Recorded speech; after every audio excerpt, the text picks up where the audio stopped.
اعوذ باللہ من الشیطان الرجیم بسم اللہ الرحمن الرحیم یا بنی اسرائیل اذکروا نعمتی التی انعمت علیکم وانی فضلتکم علی العالمین۔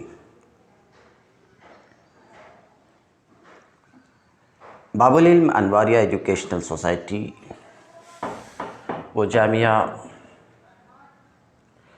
انواریہ حیدرآباد انڈیا کے زیر اہتمام اللہ تعالیٰ کی توفیق سے جلالین سورہ بقرہ کا درس قسط وار جاری ہے۔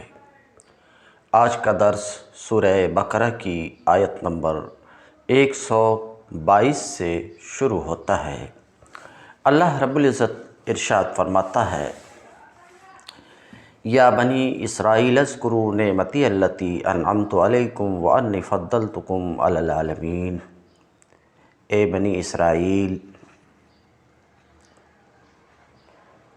یا بنی اسرائیل، اے بنی اسرائیل،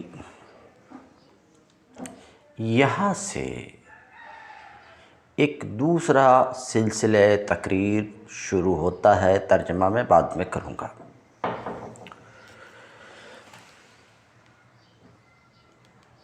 جس تقریر کو سمجھنے کے لیے کچھ باتوں کو ذہن میں رکھنا چاہیے تاکہ جو تقریر آ رہی ہے وہ بحسن و خوبی سمجھ میں آئے۔ میں ان باتوں کو ترتیب وار بیان کرنے کی کوشش کرتا ہوں۔ نمبر 1، حضرت نوح علیہ السلام کے بعد حضرت ابراہیم علیہ السلام پہلے نبی ہیں جن کو اللہ تعالیٰ نے اسلام کی عالمگیر دعوت پھیلانے کے لیے مقرر کیا تھا۔ انہوں نے پہلے خود عراق سے مصر تک اور شام و فلسطین سے ریگستان عرب کے مختلف گوشوں تک برسوں گشت لگا کر اللہ کی اطاعت و فرما برداری یعنی اسلام کی طرف لوگوں کو دعوت دی۔ پھر اپنے اس مشن کی اشاعت کے لیے مختلف علاقوں میں خلیفہ مقرر کیے، مثلاً شرق اردن میں اپنے بھتیجے حضرت لوط علیہ السلام کو، شام و فلسطین میں اپنے بیٹے حضرت اسحاق علیہ السلام کو، اور اندرون عرب میں اپنے بڑے بیٹے حضرت اسماعیل علیہ السلام کو مامور کیا۔ پھر اللہ تعالیٰ کے حکم سے مکے میں وہ گھر تعمیر کیا جس کا نام کعبہ ہے، اور اللہ ہی کے حکم سے وہ اس مشن کا مرکز قرار پایا۔ نمبر 2، حضرت ابراہیم علیہ السلام کی نسل سے 2 بڑی شاخیں نکلی۔ ایک حضرت اسماعیل کی اولاد جو عرب میں رہی، قریش اور عرب کے بعض دوسرے قبائل کا تعلق اسی شاخ اسماعیل سے تھا، اور جو عرب قبیلے نسلاً حضرت اسماعیل کی اولاد نہ تھے، وہ بھی چونکہ ان کے پھیلائے ہوئے مذہب سے کم و بیش متاثر تھے، اس لیے وہ اپنا سلسلہ انہی سے جوڑتے تھے۔ دوسرے حضرت اسحاق علیہ السلام کی اولاد، جن میں حضرت یعقوب علیہ السلام، یوسف علیہ السلام، موسیٰ علیہ السلام، داؤد علیہ السلام، سلیمان علیہ السلام، یحییٰ علیہ السلام، عیسیٰ علیہ السلام اور بہت سے انبیاء علیہم السلام پیدا ہوئے۔ اور جیسا کہ پہلے بیان کیا جا چکا ہے، حضرت یعقوب کا نام چونکہ اسرائیل تھا، جو یعقوب حضرت اسحاق کے فرزند ہیں جو اسحاق حضرت ابراہیم علیہ السلام کے فرزند ہیں۔ تو یعقوب علیہ السلام کا نام اسرائیل تھا، اس لیے یہ نسل بنی اسرائیل کے نام سے مشہور ہوئی، اور قرآن میں اس کو بار بار یا بنی اسرائیل یا بنی اسرائیل یا بنی اسرائیل کہہ کر کے مخاطب کیا گیا ہے۔ ان کی تبلیغ سے جن دوسری قوموں نے ان کا دین قبول کیا، انہوں نے یا تو اپنی انفرادیت ہی ان کے اندر گم کر دی، یا وہ نسلاً تو ان سے الگ رہے مگر مذہباً ان کے پیروکار رہے۔ اسی شاخ میں جب پستی وہ تنزل کا دور آیا، گراوٹ آئی، تو پہلے یہودیت پیدا ہوئی اور پھر عیسائیت نے جنم لیا۔ حضرت ابراہیم علیہ السلام کا اصل کام دنیا کو اللہ کی اطاعت کی طرف بلانا اور اللہ کی طرف سے دی ہوئی ہدایت کے مطابق انسانوں کی انفرادی و اجتماعی زندگی کا نظام درست کرنا تھا۔ وہ خود اللہ کے مطیع و فرما بردار تھے،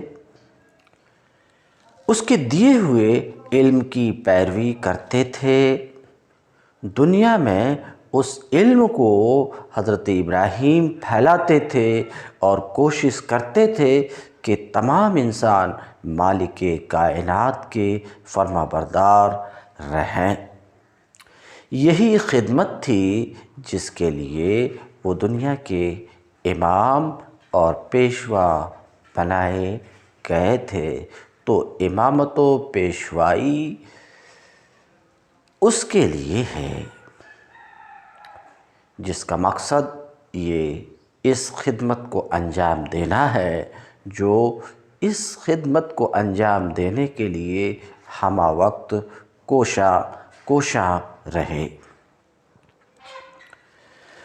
تو یہی خدمت تھی جس کے لیے وہ دنیا کے امام کو پیشوا بنائے گئے تھے۔ ان کے بعد یہ امامت کا منصب ان کی نسل کی اس شاخ کو ملا جو حضرت اسحاق اور یعقوب سے چلی اور بنی اسرائیل کہلائی۔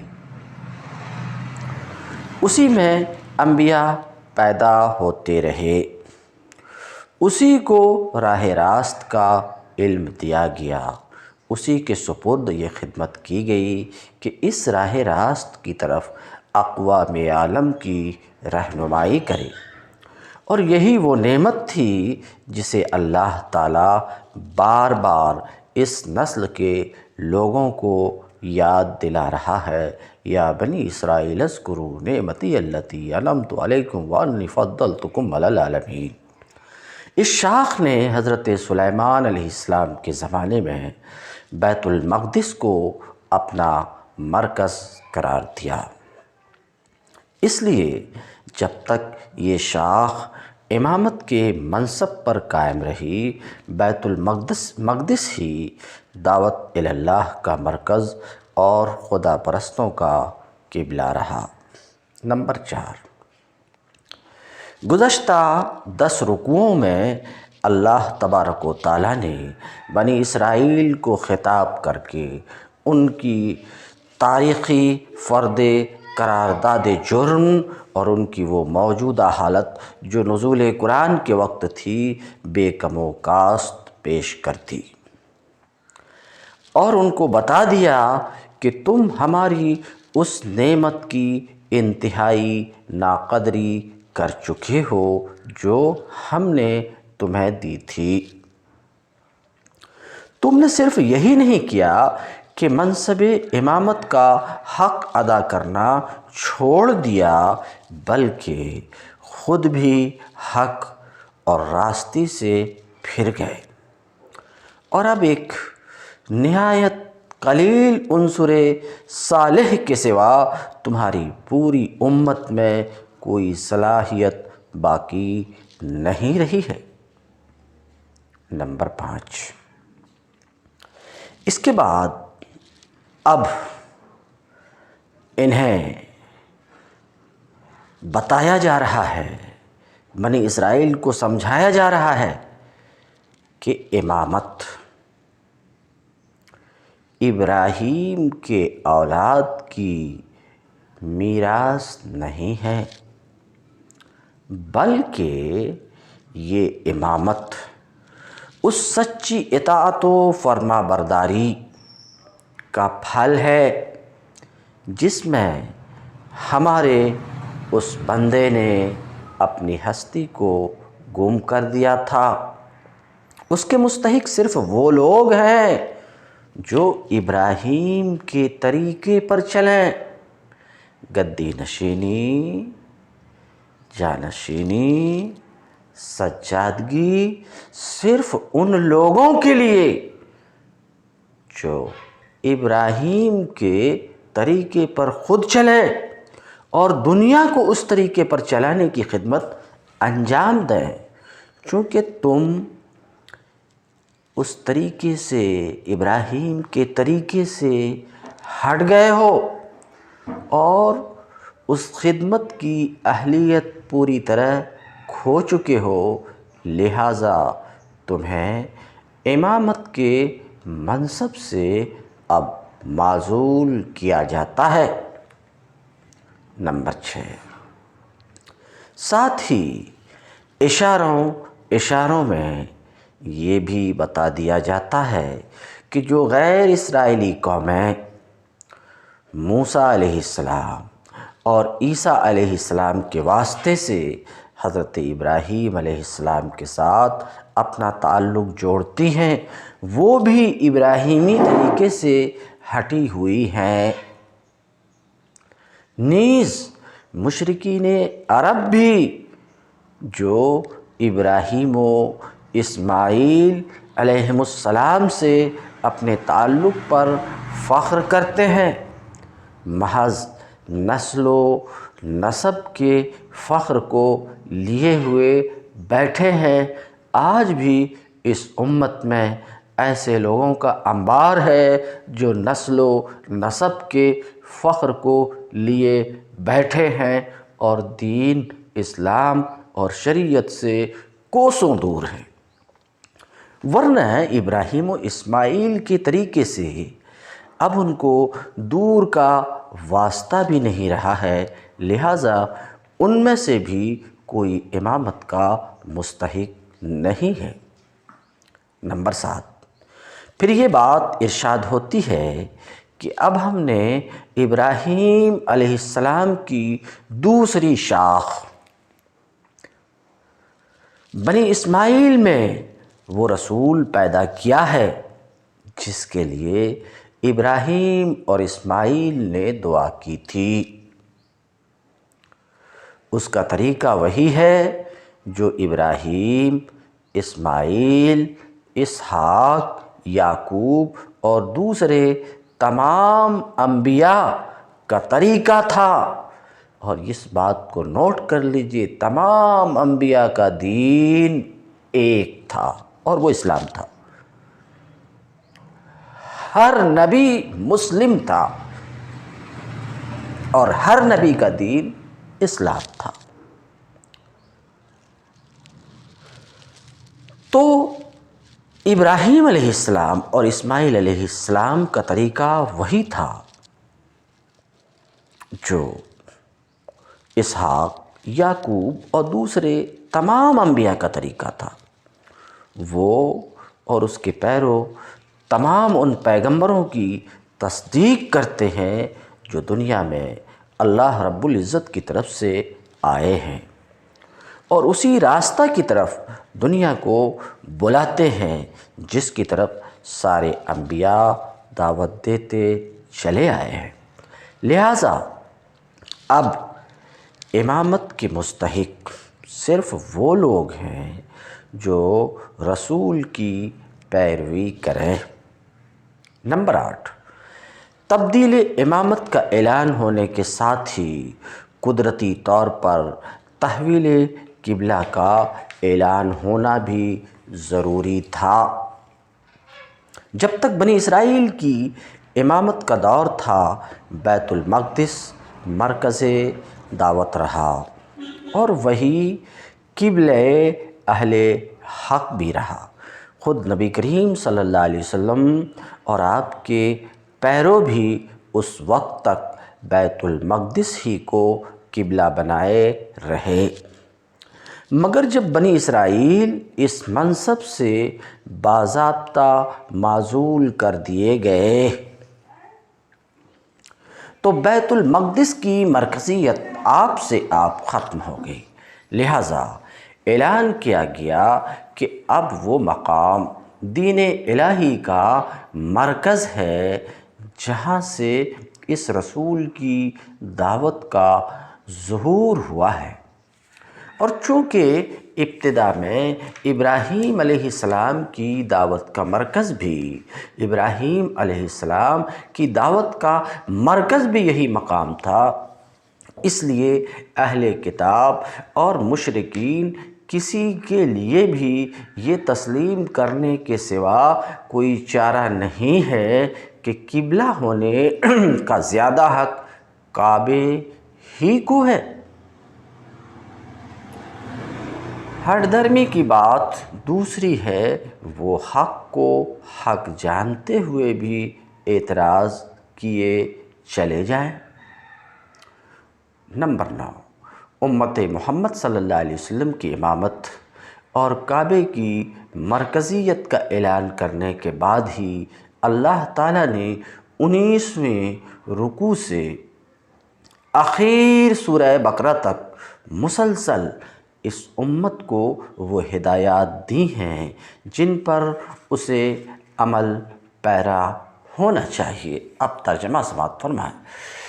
یا بنی اسرائیل اذکروا نعمتی التی انعمت علیکم، اے بنی اسرائیل یاد کرو میری وہ نعمت جس سے میں نے تمہیں نوازا تھا، وَأَنِّي فَضَّلْتُكُمْ عَلَى الْعَالَمِينَ، اور یہ کہ میں نے تمہیں دنیا کی تمام قوموں پر فضیلت دی تھی، میں نے تمہیں دنیا کی تمام قوموں پر فضیلت دی تھی۔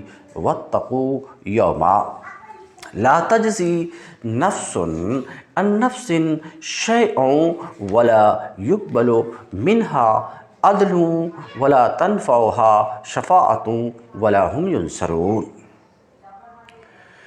اور ڈرو اس دن سے، وَاتَّقُوا يَوْمًا، اور ڈرو اس دن سے، لا تجزی نفس عن نفس شیئا، واتقوا یوما لا تجزی نفس عن نفس شیئا ولا يقبل منها عدل ولا تنفعها شفاعة ولا هم ينصرون۔ اور ڈرو اس دن سے جب کوئی کسی کے ذرا کام نہ آئے گا، لا تجزی نفس عن نفس شیئا ولا يقبل منها عدل، نہ کسی سے فدیہ قبول کیا جائے گا، ولا تنفعها شفاعہ، اور نہ کوئی سفارش ہی آدمی کو فائدہ دے گی، ولا هم ينصرون، اور نہ مجرموں کو کہیں سے مدد پہنچ سکے گی۔ واتقوا یوما، بنی اسرائیل کے بگاڑ کی، بنی اسرائیل کے بگڑنے کی ایک بہت بڑی وجہ یہ تھی کہ آخرت کے متعلق ان کے عقیدے میں خرابی آ گئی تھی۔ وہ اس طرح کے خیالات خام میں مبتلا ہو گئے تھے کہ ہم جلیل القدر انبیاء کی اولاد ہیں، بڑے بڑے اولیاء صلحاء زہاد سے نسبت رکھتے ہیں، ہماری بخشش تو انہی بزرگوں کے صدقے میں ہو جائے گی، ان کا دامن گرفتہ ہو کر بھلا کوئی سزا کیسے پا سکتا ہے؟ انہی جھوٹے بھروسوں نے ان کو دین سے غافل اور گناہوں کے چکر میں مبتلا کر دیا تھا۔ تو اس امت کے افراد کو بھی جو محمد عربی صلی اللہ علیہ وسلم پر ایمان رکھتے ہیں، سید الانبیاء سید البشر پر ایمان رکھتے ہیں،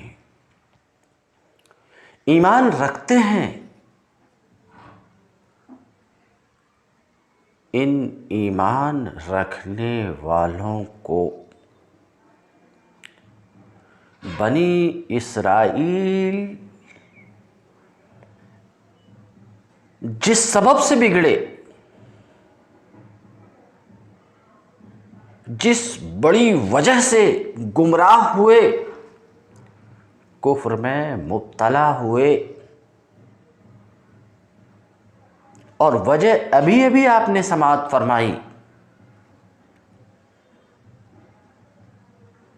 کہ انہوں نے اپنے دل و دماغ میں بسا لیا تھا، بٹھا لیا تھا کہ ہمارا تعلق، ہماری نسبت انبیاء و رسول سے ہے، ہم شہزادگان انبیاء و رسول ہیں، ہم فرزندان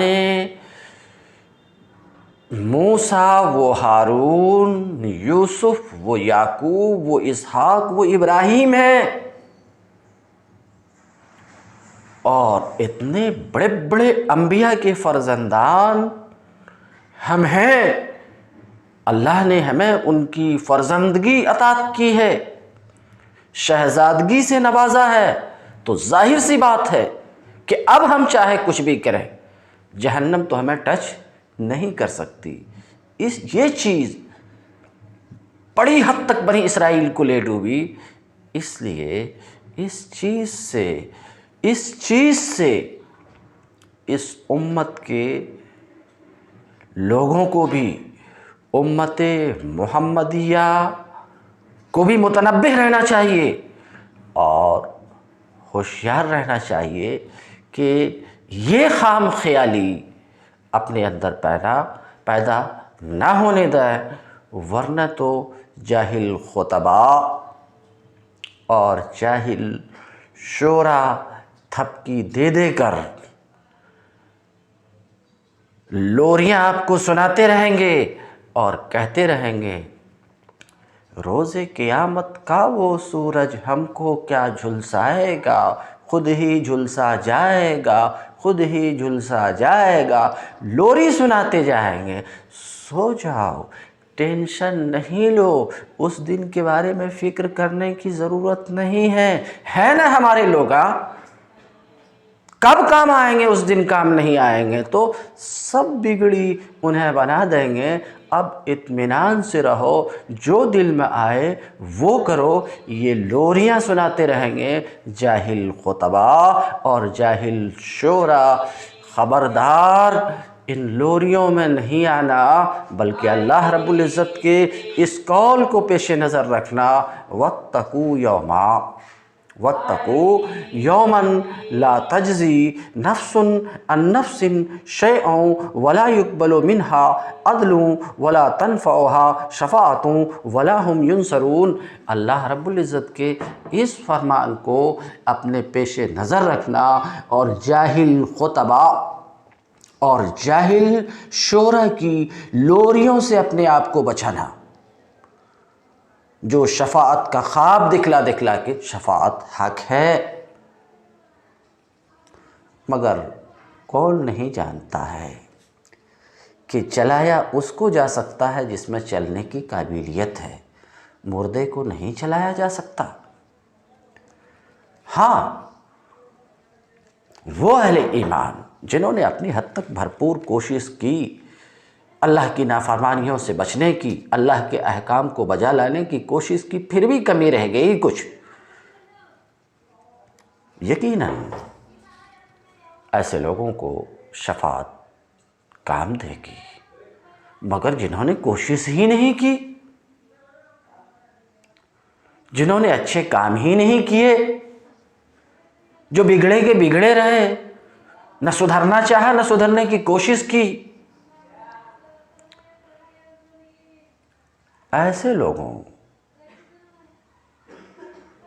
لوگ مردہ ہیں اور مردوں کو چلایا نہیں جا سکتا۔ کہنے والے کہہ سکتے ہیں کہ جناب آپ اس آیت میں گفتگو کرتے ہوئے ہماری طرف رخ کیوں کر رہے ہیں؟ اس آیت کا رخ تو بنی اسرائیل کی طرف ہے، اور بنی اسرائیل جو اس آیت کے مخاطب ہیں وہ کافر تھے اور ہم تو مومن ہیں، تو جو خطاب کافر کے لیے، اس کو ہم اہل ایمان پر آپ چسپاں کرنے کی بھلا کوشش کیوں کر رہے ہیں؟ اگر کوئی سوال کرنے والا ایسا سوال کرے تو اس کے جواب میں عرض کروں گا، جناب علی، بنی اسرائیل جن سے اس آیت میں خطاب ہے، وَاتَّقُوا یَوْمًا، آپ کے کہنے پر، تو بنی اسرائیل جن سے اس آیت میں خطاب ہے، ان بنی اسرائیل میں سے کس فرد نے ایک لمحہ کے لیے یہ تسلیم کیا ہو کہ ہم کافر ہیں؟ اگر کیا ہو تو بتائیے۔ کبھی ایک لمحے کے لیے انہوں نے اس بات کو نہیں مانا کہ ہم کافر ہیں، ہم اللہ اور اس کے رسول اور اس کے فرشتے اور اس کی کتابوں پر ایمان نہیں رکھتے۔ ایک لمحے کے لیے بھی بنی اسرائیل نے اپنے آپ کو کافر نہیں مانا۔ وہ تو اپنی زبان سے اپنے آپ کو مومن، مسلم، بلکہ اسٹینڈرڈ اعلیٰ درجہ کے مومن و مسلم ہی کہتے رہے۔ ان کا تو بلند بام دعویٰ تھا کہ ہم اعلیٰ درجہ کے مومن ہیں، اگر ہم مومن نہیں ہیں تو پھر دنیا میں کوئی مومن نہیں ہے۔ ان کا تو ایسا دعویٰ تھا، کیوں؟ ہم فرزندان انبیاء و رسول ہیں، اور ایک آدھ رسول کے فرزندان نہیں، سینکڑوں ہزاروں رسول اور انبیاء کے فرزندان ہیں، ہمیں کوئی بھلا کافر کیسا بنا سکتا ہے؟ تو جناب علی، انہوں نے ایک منٹ کے لیے بھی، ایک لمحہ کے لیے بھی اس بات کو تسلیم نہیں کیا کہ ہم کافر ہیں، بلکہ ان کا دعویٰ تو آپ کے دعویٰ ہی کی طرح یہ تھا، آپ کے دعویٰ ہی کی طرح ان کا بھی دعویٰ یہ تھا کہ ہمارا اللہ، اس کے رسول، اس کی کتاب اور فرشتوں پر ایمان ہے۔ تو اپنے منہ سے اس دعویٰ کر لینے سے کہ ہم مومن ہیں، ہم اللہ اور اس کے رسول پر ایمان رکھنے والے ہیں، محض اپنے منہ سے دعویٰ کر لینے سے اگر کوئی مومن بن جاتا ہے تو وہ بنی اسرائیل جو اس آیت میں مخاطب ہیں ان کو بھی مومن ماننا پڑے گا، کیونکہ انہوں نے اپنے منہ سے کبھی بھی کفر کا دعویٰ نہیں کیا، کبھی تسلیم انہوں نے نہیں کیا کہ ہم کافر ہیں۔ تو جہاں تک زبانی دعویٰ کی بات ہے، زبانی دعویٰ سے ہی اگر کوئی مومن ہو جاتا ہے تو پھر تو آپ کو ان بنی اسرائیل کو بھی مومن تسلیم کرنا پڑے گا، جو آپ کے نزدیک بھی مسلم نہیں ہے، جس کو آپ بھی تسلیم نہیں کرتے ہیں۔ تو مومن کوئی شخص اپنے آپ کو مومن کہہ دینے سے نہیں ہوتا، مومن کوئی آدمی کسی مسلم گھرانے میں پیدا ہونے سے نہیں ہوتا، ورنہ نوح کے گھر میں کنعان کی بھی پیدائش ہوئی، اور لوط کے گھر میں ان کی بیوی بھی رہی، تو کسی مومن کے گھر میں پیدا ہونے سے یا اپنی زبان سے مومن کہہ دینے سے کوئی مومن نہیں ہوتا۔ مومن فی الواقع کیسا ہو کہ کون ہوتا ہے؟ مومن ہوتا کیسے ہے؟ دل سے اللہ، اس کے رسول، اس کے فرشتے، اس کی کتابیں، بعث بعد الموت، آخرت پر ایمان لانے سے، دل سے ایمان لانے سے،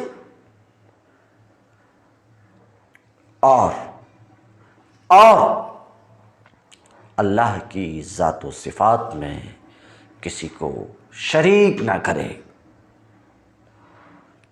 اس طریقے سے مومن ہوتا ہے۔ تو گفتگو یہ ہو رہی تھی، آپ کا سوال یہ تھا کہ آخر اس آیت کو ہم پر چسپاں کیے جانے کی کوشش کیوں کی جا رہی ہے؟ جواب میں عرض کیا کہ محض زبان سے، اپنی زبان سے اس دعویٰ کر لینے سے ہم مومن ہیں، کوئی شخص مومن نہیں ہو سکتا، بلکہ ایمان کا تعلق قلب سے ہے اور عمل سے بھی ہے۔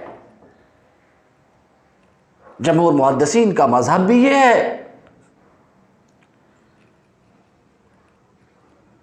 تو ایمان کا تعلق قلب سے ہے، قلب سے اگر مومن ہیں۔ ایک دوسری بات یہ کہ آپ کہیں گے کہ جس آیت کو آپ پڑھ رہے ہیں اس میں لا تجزی نفس عن نفس، کوئی کسی کے کام نہیں آئے گا، دوسرے نفس سے مراد نفس کافر ہے، یعنی کوئی مومن کسی کافر کے کام نہیں آئے گا، سمجھ رہے ہیں؟ تو وہاں کافر کے بارے میں بات ہے اور ہم تو مومن ہیں۔ جناب ٹھیک ہے، اس آیت میں ویسا ہی ہے جیسا آپ فرما رہے ہیں، مگر جناب علی بات نہ بنائیے، باتیں بنا کر لوگوں کو تو آپ بیوقوف بنا سکتے ہیں، لوگوں کو تو الو بنا سکتے ہیں، مگر بات بنا کر آپ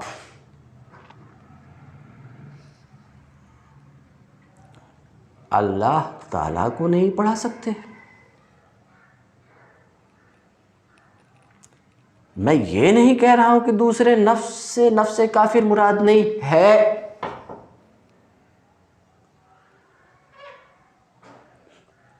مگر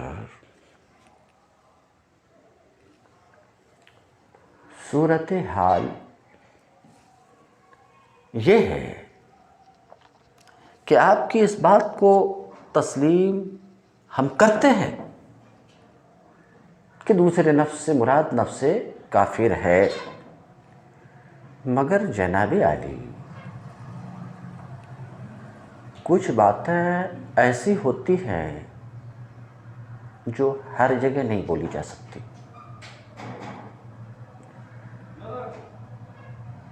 کچھ علمی باتیں ہیں جو اہل علم کے درمیان ہی رکھی جاتی ہیں اور کچھ باتیں عوامی ہوتی ہیں۔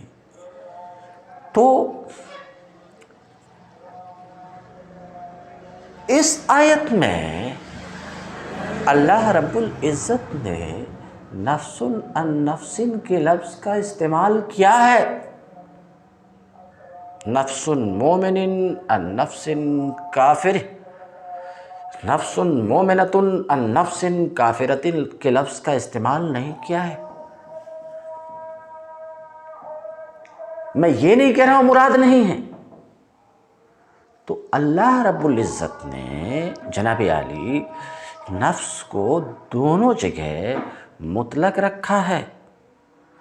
یہ مطلق رکھ کر کے اہل علم کو یہ ذہن اللہ رب العزت دے رہا ہے کہ عوام میں، لوگوں کے بیچ میں جب آپ گفتگو کرو تو لوگوں کو اس دن سے ڈراؤ کہ کوئی کسی کے کام نہیں آئے گا، اس کا اپنا عمل ہی کام آئے گا۔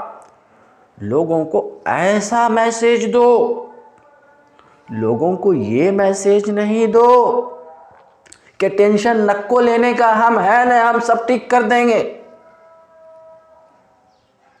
کیونکہ یہ میسیج آپ کا لوگوں کو بد عمل بناتا ہے۔ اور وہ میسیج جو اللہ رب العزت یہاں پر دے رہا ہے،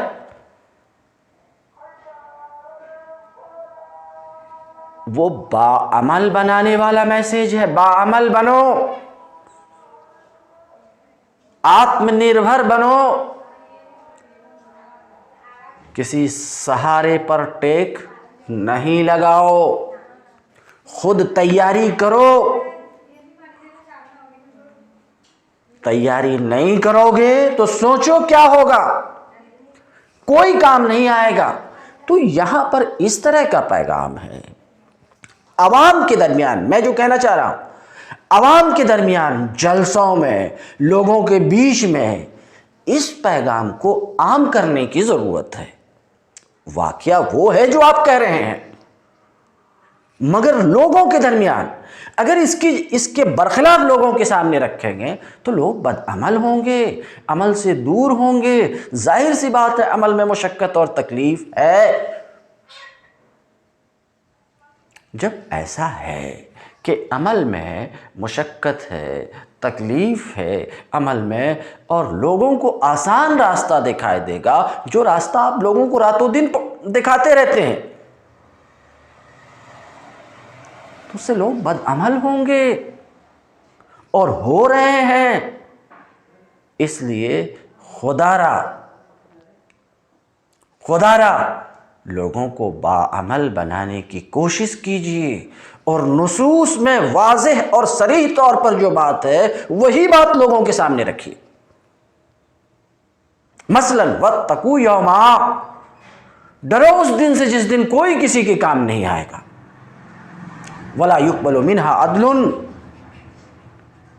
نہ کسی سے فدیہ قبول کیا جائے گا، ولا یقبل منہا عدل، نہ کسی سے فدیہ قبول کیا جائے گا، ولا تنفعها شفاعہ، نہ کوئی سفارش ہی آدمی کو فائدہ دے گی، ولا هم ینصرون، اور نہ مجرموں کو کہیں سے کوئی مدد پہنچ سکے گی، نہ مجرموں کو کہیں سے کوئی مدد پہنچ سکے گی۔ تو ضرورت ہے کہ صریح طور پر، واضح طور پر،